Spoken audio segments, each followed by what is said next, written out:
Well, good morning, everyone. My name's Frank LaRose. I serve as the 51st Ohio Secretary of State, and what I'm getting ready to do is to certify the statewide presidential general election for the state of Ohio.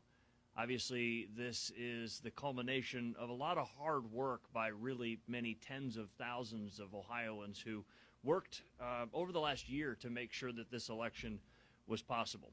Now, 9 days ago, all 88 bipartisan county boards of elections in Ohio certified to me the results that they had as part of their official canvass for each county in the state. Our team here at the Secretary of State's office over the last 9 days compiled all that information, went through a reconciliation process to make sure that everything had been reported accurately and honestly, working with our county boards of elections to correct any errors that were found. And as a result of that work, now I'm prepared to certify the results today. So what brought us here?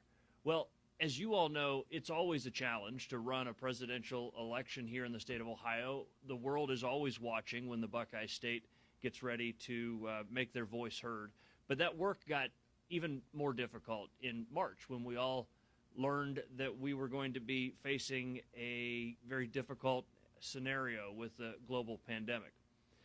We rolled up our sleeves and worked with, again, all 88 county boards of elections, public health experts, and figured out a few key things that we needed to do to be ready. Now, those four things are, first of all, making sure that we had enough poll workers. And by any stretch of the imagination, that was a quantifiable success. We had 56,000 poll workers ready to open close to 4,000 polling locations all throughout the state of Ohio. Nobody found a locked door on the morning of Tuesday, November 3rd, when they showed up to vote. A great success for the people of Ohio and the work of many to make that happen. Poll worker recruitment was definitely one of the key successes that we had this year. The second thing that we were focused on was making sure that we had the right health and safety protocols in place.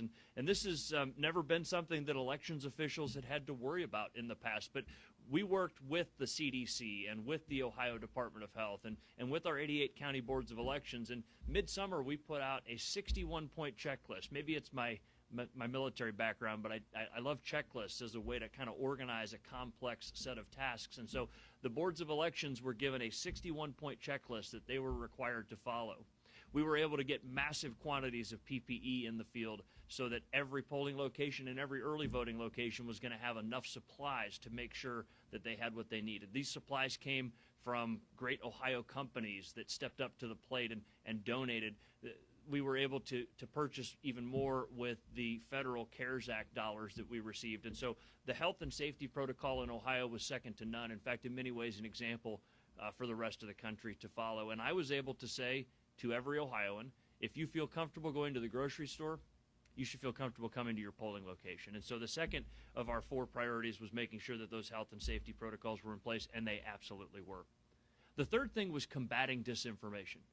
We knew, unfortunately, that there was going to be a lot of false information circulating around, and it comes from a variety of sources. It comes from foreign adversaries who want to diminish the prestige of the United States through trying to attack our elections. It comes from our own domestic politicians in some cases, and it comes from Ohioans that may be well-intentioned but misinformed that share false information on social media. We knew that combating disinformation was going to be one of our top priorities, and it was. And we had some great success stories there as well. The bottom line is this. We got accurate information out to Ohioans. As Ohio's chief elections officer, I knew that one of my most important responsibilities was empowering Ohioans with the accurate information that they needed to be informed voters, and that's exactly what we did. So the third priority was combating disinformation. Of course, the fourth and final priority was maximizing early and absentee voting.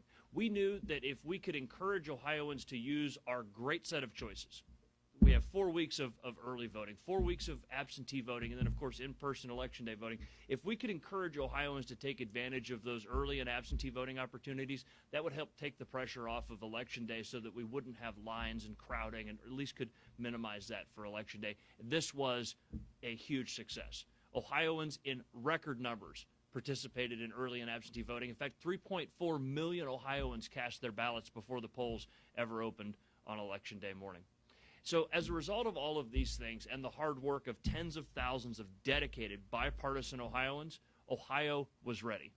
I have the saying from the military that I've been sharing with our team here for a long time. I think maybe they got sick of hearing it, but we used to say in the Army that we sweat in peacetime so that we don't bleed in battle. Well, along with Ohio's bipartisan boards of elections, we did our sweating. We did our sweating in the spring and the summer to make sure that Ohio was ready. And when the world was watching on Tuesday, November 3rd, Ohio was ready to shine. And that's exactly what we did. And as a result, we had a fair election. And whether your favorite candidates won or lost, all Ohioans can be confident that their voice was heard in an accurate and an accessible election. In fact, the most accessible election in Ohio's history. Now, let me talk through some of the things that we found when we started reviewing the numbers that were getting certified to us by the county boards of elections. This was, by all stretches, the most accessible election in Ohio's history. And here's why we can say that. Nearly 6 million ballots were cast. Nearly 6 million Ohio voters had their voices heard. That is more than we've ever seen in any previous election. In fact, in 2008 was the previous record of 5.7 million. That 5.7 million number was eclipsed this year, even amidst a global pandemic. That's a remarkable accomplishment. And what that says is that Ohioans were able to participate in this most fundamental aspect of their democracy. That's something that's great news. That record 74% turnout, 74% turnout surpasses the average from the full past 20 years. If you average together all the presidential elections from the past 20 years, it's about 65%.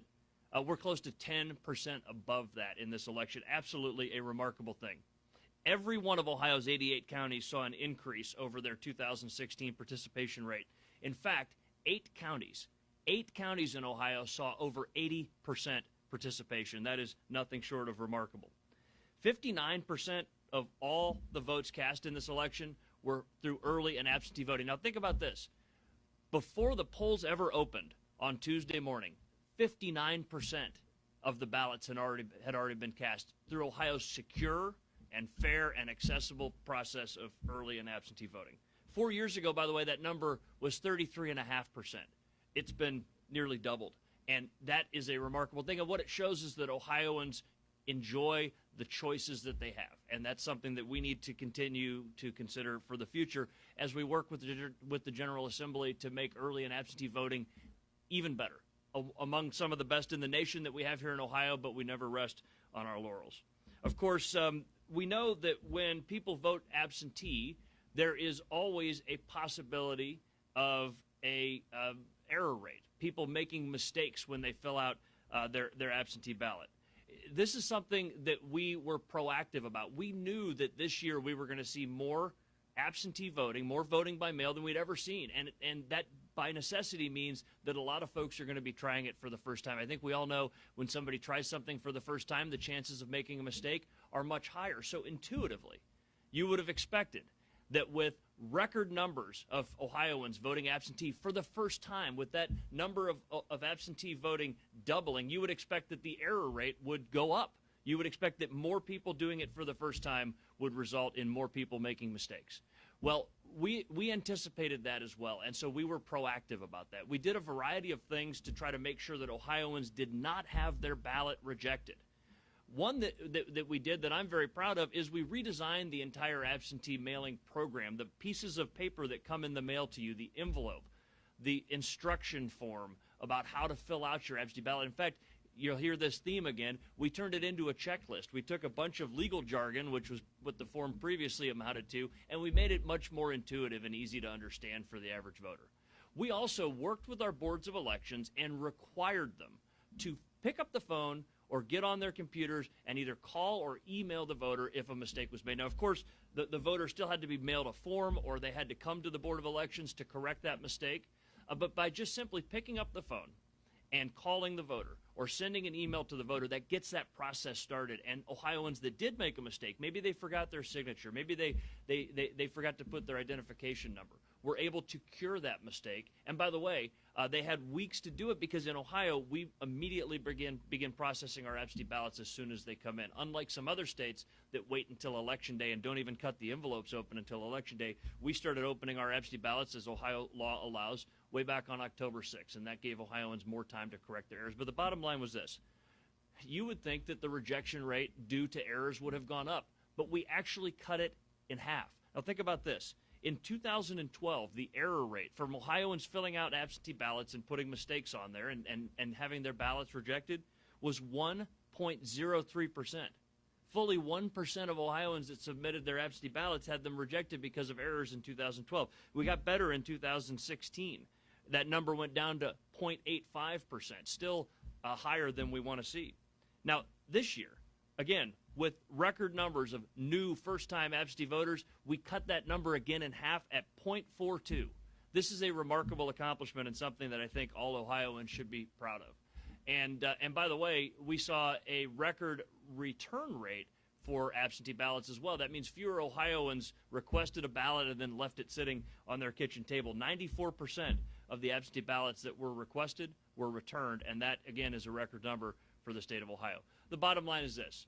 In the midst of a global pandemic, the most challenging set of circumstances perhaps ever to run an election, Ohioans rallied to the cause. Tens of thousands of Ohioans signed up to be poll workers. Hundreds of professional elections administrators that work at 88 county boards of elections stepped up and worked extra hard to make sure that the work was ready and the vote was ready to be counted.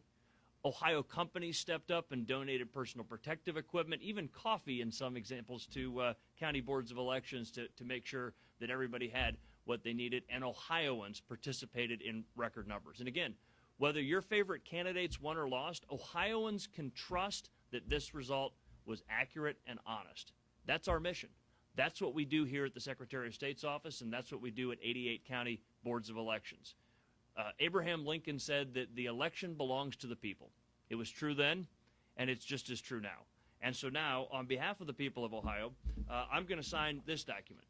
And what this does is this certifies the results of the statewide presidential general election and the canvass of votes for the state of Ohio. Once I sign this, my office is going to generate a document called a certificate of ascertainment that will be sent to the governor for his signature, and then again signed by me. And a copy of that will actually be sent to the National Archives, and then, of course, we will be prepared to seat our Electoral College on the 14th of December over in the Senate chambers of the Ohio State House. And so, again, with my signature, I certify the results of the 2020 presidential general election.